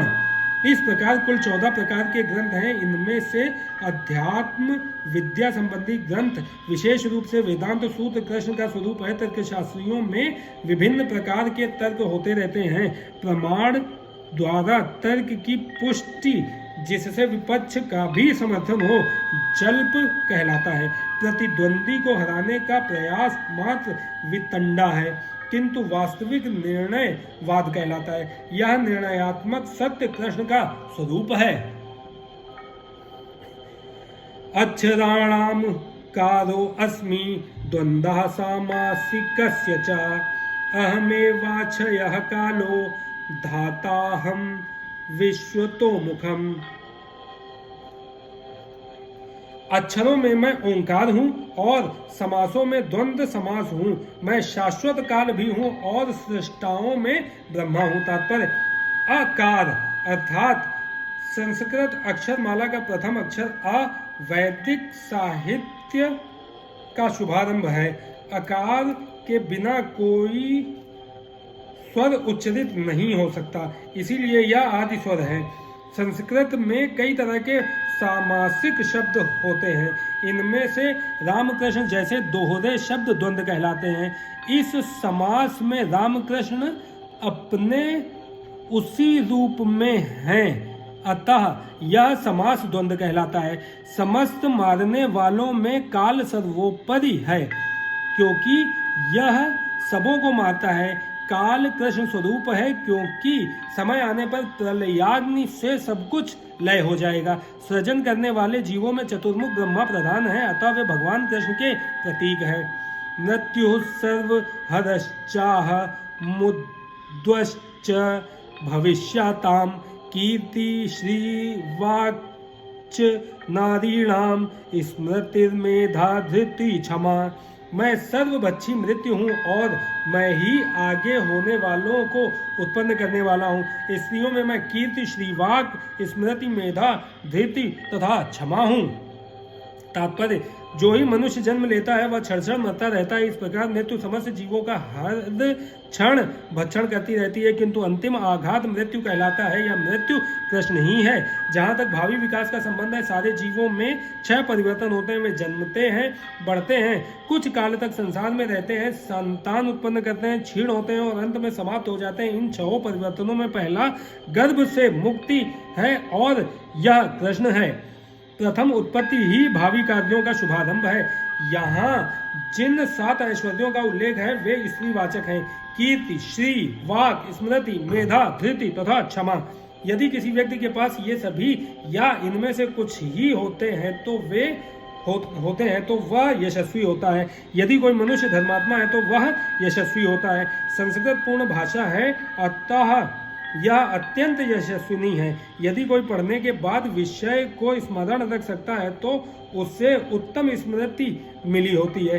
केवल अनेक ग्रंथों को पढ़ना पर्याप्त नहीं होता, किंतु उन्हें समझकर आवश्यकता पड़ने पर उनका प्रयोग मेधा तथा बुद्धि कहलाती है। यह दूसरा ऐश्वर्य है। अस्थिरता पर विजय पाना धृति या दृढ़ता है। पूर्णतया योग्य होकर यदि कोई विनीत भी हो और सुख तथा दुख में समभाव से रहे तो यह ऐश्वर्य क्षमा कहलाता है। बृहत् साम तथा सामना गायत्री छंद सामहम मासानाम मर्गशीर्षो अहमृत्यूनाम कुसुमाकरः। मैं सामवेद के गीतों में बृहत् साम हूँ और छंदों में गायत्री हूँ। समस्त महीनों में मैं मार्ग शीर्ष अगहन तथा समस्त ऋतुओं में फूल खिलाने वाली वसंत ऋतु हूँ। तात्पर्य, जैसा कि भगवान स्वयं बता चुके हैं, वे समस्त वेदों में सामवेद हैं। सामवेद विभिन्न देवताओं द्वारा गाए जाने वाले गीतों का संग्रह है। इन गीतों में से एक बृहत् साम है जिसकी ध्वनि सुमधुर है और जो अर्धरात्रि में गाया जाता है। संस्कृत में काव्य के निश्चित विधान हैं। इसमें लय तथा ताल बहुत सी आधुनिक कविता की तरह मनमाने नहीं होते। ऐसे नियमित काव्य में गायत्री मंत्र, जिसका जप केवल सुपात्र ब्राह्मणों द्वारा ही होता है, सबसे अधिक महत्वपूर्ण है। गायत्री मंत्र का उल्लेख श्रीमद् भागवत में भी हुआ है। चूंकि गायत्री मंत्र विशेषतया ईश्वर साक्षात्कार के ही निमित्त है, इसीलिए यह परमेश्वर का स्वरूप है। यह मंत्र आध्यात्म में उन्नत लोगों के लिए है। जब इसका जप करने में उन्हें सफलता मिल जाती है तो वे भगवान के दिव्य धाम में प्रविष्ट होते हैं। गायत्री मंत्र के जप के लिए मनुष्य को पहले सिद्ध पुरुष के गुण या भौतिक प्रकृति के नियमों के अनुसार सात्विक गुण प्राप्त करने होते हैं। वैदिक सभ्यता में गायत्री मंत्र अत्यंत महत्वपूर्ण है और उसे ब्रह्म का नाद अवतार माना जाता है। ब्रह्मा इसके गुरु हैं और शिष्य परंपरा द्वारा यह उनसे आगे बढ़ता रहता है। मासों में अगहन मास सर्वोत्तम माना जाता है, क्योंकि भारत में इस मास में खेतों में अन्न एकत्रित किया जाता है और लोग अत्यंत प्रसन्न रहते हैं। निसंदेह वसंत ऐसी ऋतु है जिसका विश्व भर में सम्मान होता है, क्योंकि यह न तो बहुत गर्म रहती है न सर्द, और इसमें वृक्षों में फूल आते हैं। वसंत में कृष्ण की लीलाओं से संबंधित अनेक उत्सव भी मनाए जाते हैं। अतः इसे समस्त ऋतुओं में से सर्वाधिक उल्लासपूर्ण माना जाता है और यह भगवान कृष्ण की प्रतिनिधि है। धूतम छल यतामस्मि तेजस्वी नामहम जयो अस्मि व्यवसायो अस्मि सत्वम सत्ववत्तामहम। मैं छलियों में जुआ हूँ और तेजस्वियों में तेज हूँ। मैं विजय हूँ, साहस हूँ और बलवानों का बल हूँ। तात्पर्य, ब्रह्मांड में अनेक प्रकार के छलियां हैं। समस्त छल कपट कर्मों में धूत क्रीड़ा जुआ सर्वोपरि है और यह कृष्ण का प्रतीक है। परमेश्वर के रूप में कृष्ण किसी भी सामान्य पुरुष की अपेक्षा अधिक कपटी छल करने वाले हो सकते हैं।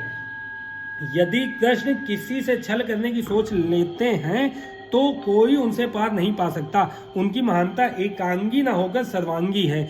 वे विजयी पुरुषों की विजय हैं, वे तेजस्वियों के तेज हैं, साहसियों तथा कर्मठों में वे सर्वाधिक साहसी तथा कर्मठ हैं, वे बलवानों में सर्वाधिक बलवान हैं। जब कृष्ण इस धराधाम में विद्यमान थे तो कोई भी उन्हें बल में हरा नहीं सकता था। यहाँ तक कि अपने बाल्यकाल में उन्होंने गोवर्धन पर्वत उठा लिया था। उन्हें ना तो कोई छल में हरा सकता है, न तेज में, न विजय में, न साहस तथा बल में। वृष्णीनाम वासुदेवो अस्मि, पांडवानाम धनंजयः, मुनीनामप्यहम व्यासः, कवीनामुष्ण कवि। मैं वृष्णि वंशियों में वासुदेव और पांडवों में अर्जुन हूँ। मैं समस्त मुनियों में व्यास तथा महान विचारकों में उष्णा हूँ। तात्पर्य, कृष्ण आदि भगवान है और बलदेव कृष्ण के निकटतम अंश विस्तार हैं। कृष्ण तथा बलदेव दोनों ही वसुदेव के पुत्र रूप में उत्पन्न हैं, अतः दोनों को वसुदेव कहा जाता है। दूसरी दृष्टि से चूंकि कृष्ण कभी वृंदावन नहीं त्यागते, अतः उनके जितने भी रूप अन्यत्र पाए जाते हैं वे उनके विस्तार हैं। वासुदेव कृष्ण के निकटतम अंश विस्तार है, अतः वासुदेव कृष्ण से भिन्न नहीं है। अतः इस श्लोक में आगत वासुदेव शब्द का अर्थ बलदेव या बलराम माना जाना चाहिए, क्योंकि वे समस्त अवतारों के उद्गम हैं और इस प्रकार वे वासुदेव के एकमात्र उद्गम हैं। भगवान के निकटतम अंशों को स्वांश, व्यक्तिगत या स्वकीय अंश कहते हैं और अन्य प्रकार के भी अंश हैं जो विभिन्नांश, पृथकीकृत अंश कहलाते हैं। पांडुपुत्रों में अर्जुन धनंजय नाम से विख्यात हैं। वह समस्त पुरुषों में श्रेष्ठतम है, अतः कृष्ण स्वरूप है। मुनियों अर्थात वैदिक ज्ञान में पटु विद्वानों में व्यास सबसे बड़े हैं, क्योंकि उन्होंने कलयुग में लोगों को समझाने के लिए वैदिक ज्ञान को अनेक प्रकार से प्रस्तुत किया और व्यास कृष्ण के एक अवतार भी माने जाते हैं, अतः वे कृष्ण स्वरूप हैं।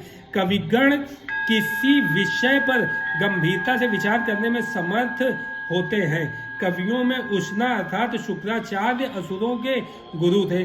वे अत्यधिक बुद्धिमान तथा दूरदर्शी राजनेता थे। इस प्रकार शुक्राचार्य कृष्ण के ऐश्वर्य के दूसरे स्वरूप हैं। दंडो दमयतामस्मि, नीतिरस्मि जिगीषताम्, मौनम चैवास्मि गुहानाम, ज्ञानम ज्ञानवतामहम्। अराजकता को दमन करने वाले समस्त साधनों में से मैं दंड हूँ और जो विजय के आकांक्षी हैं उनकी मैं नीति हूँ। रहस्यों में मैं मौन हूँ और बुद्धिमानों में ज्ञान हूँ। तात्पर्य, वैसे तो दमन के अनेक साधन हैं, किंतु इनमें सबसे महत्वपूर्ण है दुष्टों का नाश। जब दुष्टों को दंडित किया जाता है तो दंड देने वाला कृष्ण स्वरूप होता है।